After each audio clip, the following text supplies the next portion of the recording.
Hello students, welcome to lesson 16 of the Changing Economic World topic in GCSE Geography.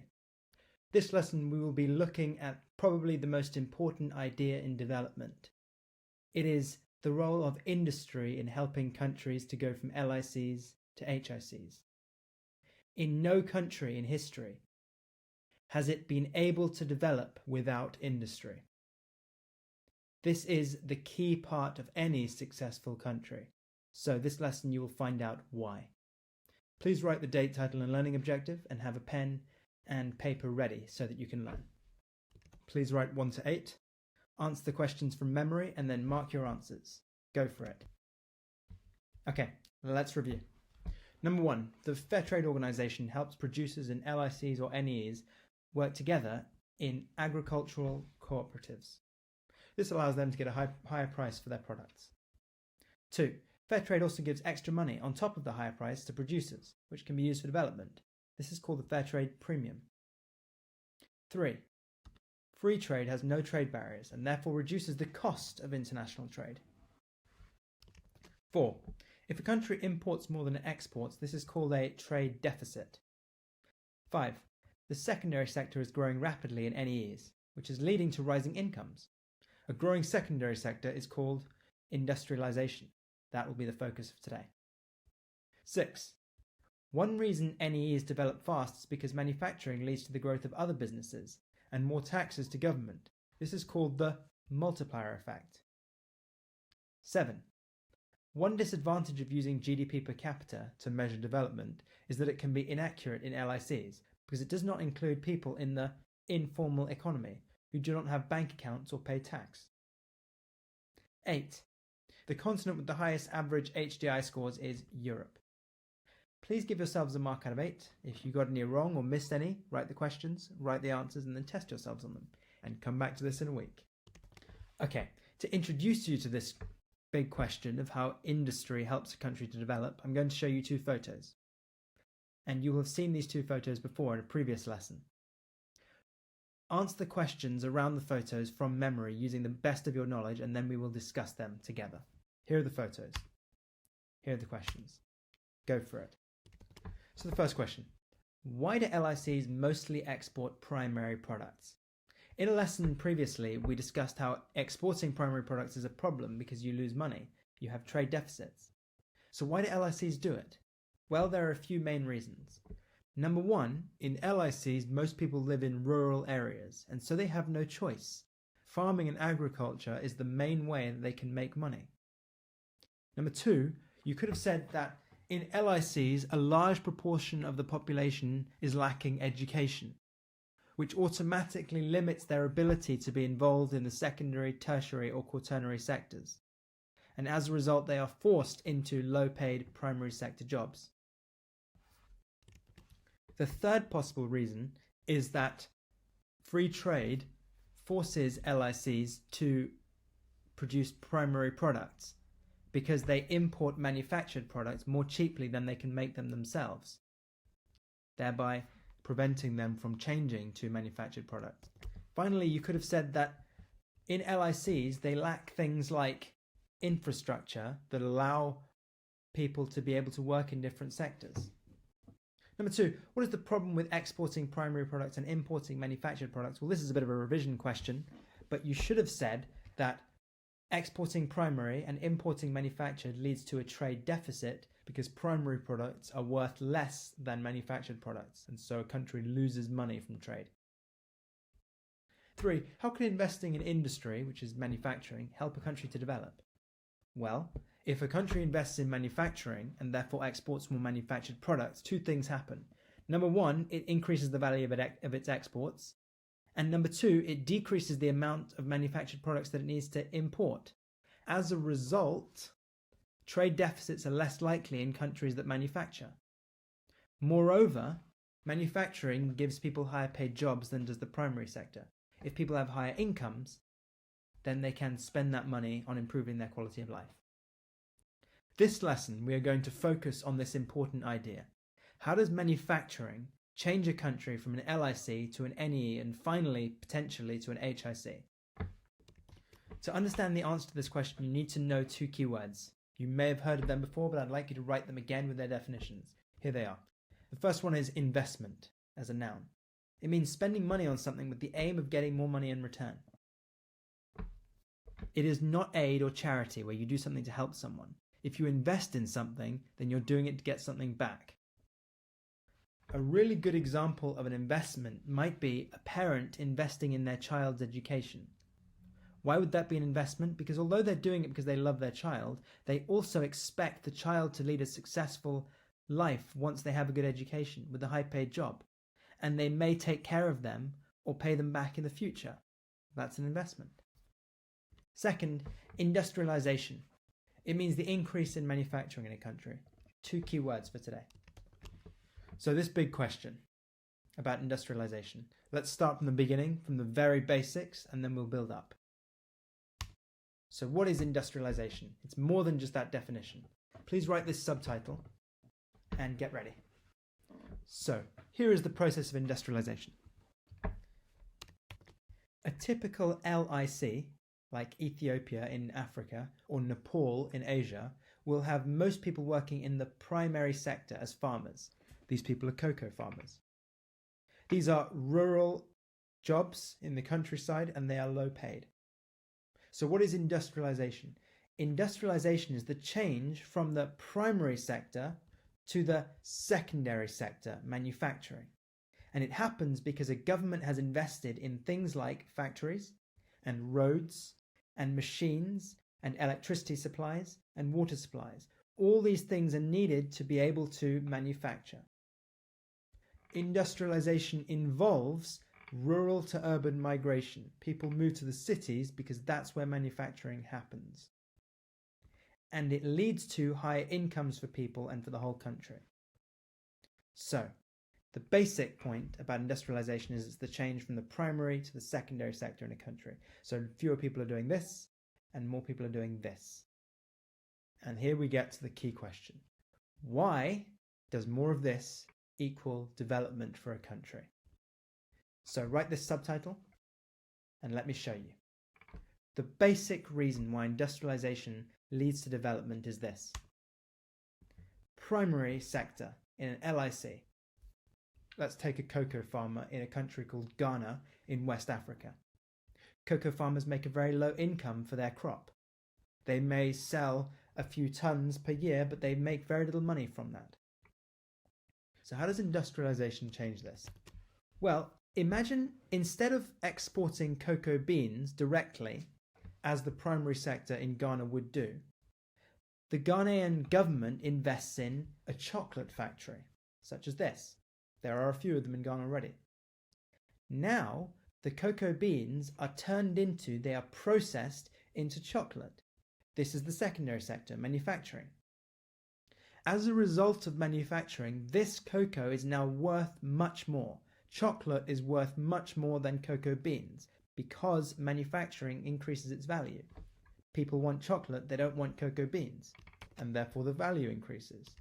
Now, Ghana, manufacturing chocolate, industrializing, can export chocolate bars. As a result, the value of its exports would increase because chocolate bars are worth more than cocoa beans. And because the value of its exports increases, it makes more money. The government gets more money in taxes from the businesses that export the chocolate. And since the government gets more money from the businesses, it can spend more money on development, for example, education of the workers, or healthcare so that the workers' children have better healthcare if they get ill. Manufacturing, industrialization, leads to an increase in value of the products that a country makes and therefore gives the country more money to spend. That's the first way that industrialization helps a country develop. The second way is more complicated but very important. Let me take you to a country called South Korea in East Asia. Here is the second way that industrialization helps a country develop. In the year 1960, South Korea was a poor LIC. People mostly worked in the primary sector. But the government decided to invest, which means spend a lot of money, on certain things that would help it industrialize. They invested a lot in manufacturing, in factories, in educating the people, and in buying materials to be able to manufacture. And so, a very famous company was created called Samsung. The government invested a lot of money in Samsung factories and in training the people and buying the materials so that Samsung could produce manufactured products like these. As a result of the increase in manufacturing in South Korea in Asia, the people, the workers, make far more money than they used to when they worked in the primary sector in rural areas. And here is how industrialization has helped the country really develop. Because not only are the people who work in the factories making more money, but other companies are making more money as a result of Samsung too. Let me show you. If people make more money in a country, they can afford more things. For example, phones. As a result of the people in South Korea getting richer, Apple has set up shops in South Korea because it knows that the people now have a high enough income to be able to buy Apple products. And therefore, one of the big benefits of industrialization is that companies invest in a country. Apple and other companies have invested in South Korea, which means more business and more high-paid jobs for people who work in Apple. Apple also provides taxes to the government, which makes it richer. So, one big benefit of industrialization is that it attracts investment by foreign companies because the people have got richer. And so the foreign companies know that people can afford their products. Second way that the government investing in industrialization has made South Korea and HIC is this. The people can also afford more things, which means that, for example, they can buy more cars. In South Korea in 1960, very few people had a car. Now almost everyone does. Why is that important? Because if more people are buying cars, then more companies are growing, especially car companies. This is Kia, a very popular South Korean car company. Kia has grown because the people in South Korea can buy more cars.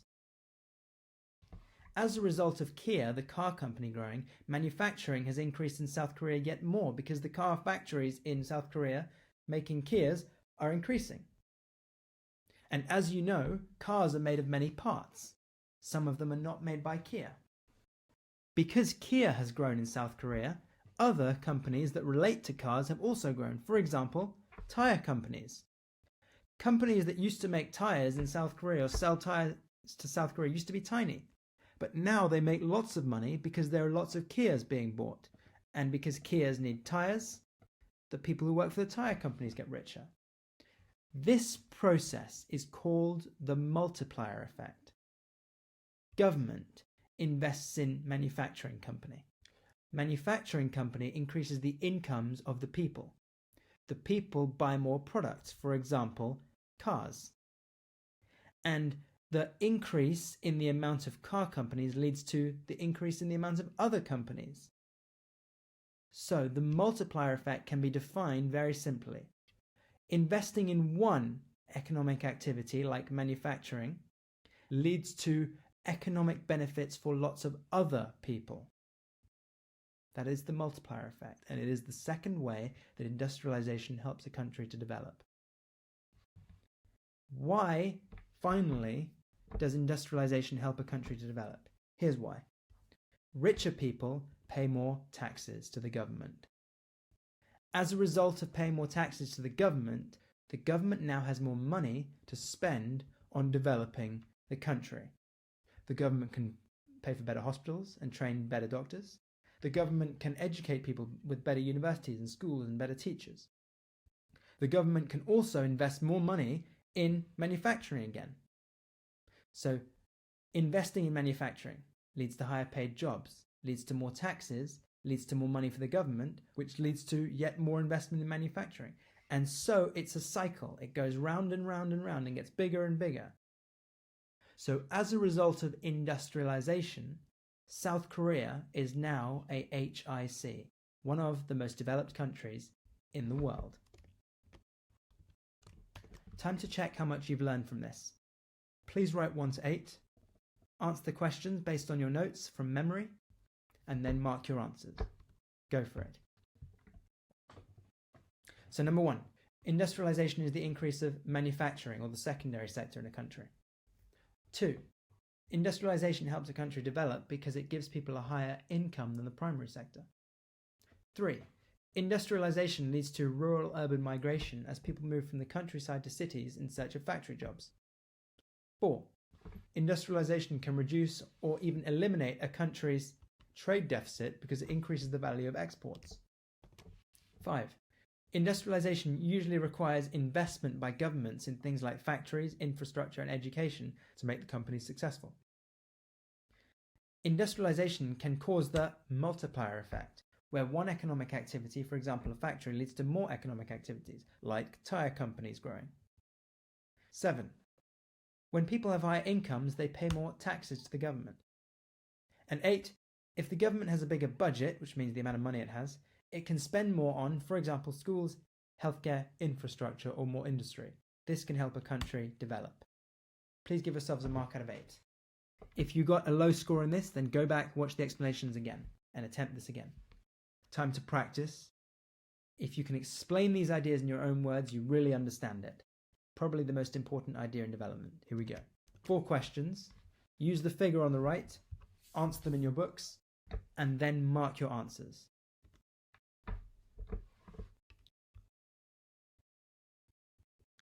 P stands for primary sector, S stands for secondary sector, and T stands for tertiary sector. Okay, number 1.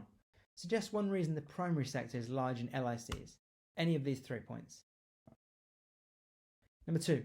Why does industrialization lead to rural to urban migration? Most manufacturing jobs are in urban areas, so people move to cities to access these high paid jobs. You need both these points. 3. Which of the countries on the right is a NEE? And give one way you can tell from the pie charts. Brazil is the NEE, and you can tell because it has a larger secondary sector, the yellow one, which means it's industrialization. 4. Explain how government investment in manufacturing can reduce the development gap.